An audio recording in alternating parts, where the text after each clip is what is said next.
Pressed juices are made by using a specialized juicer that extracts the juice from fruits and vegetables, leaving behind the pulp and fiber. Here's a general overview of how to make pressed juices. Choose your fruits and vegetables. Select fresh, high-quality produce that is ripe and in season. You can use a variety of fruits and vegetables, such as kale, spinach, carrots, apples, oranges, and ginger. Wash and prepare the produce. Rinse the fruits and vegetables thoroughly under cold running water to remove any dirt or debris. Peel and chop the produce into small pieces that can fit into the juicer's feeding tube. Juice the produce.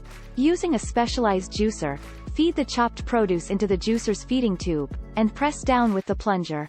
The juicer will extract the juice and separate it from the pulp and fiber. Strain the juice. To remove any remaining pulp or fiber, strain the juice through a fine mesh sieve or a nut milk bag. Serve and enjoy. Pour the fresh pressed juice into a glass, and serve immediately. You can also refrigerate the juice for up to 24 hours to enjoy later.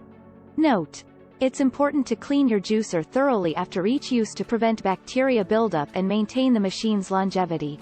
Also, be aware that pressed juices may not contain as much fiber as whole fruits and vegetables, so it's important to maintain a balanced diet that includes a variety of foods.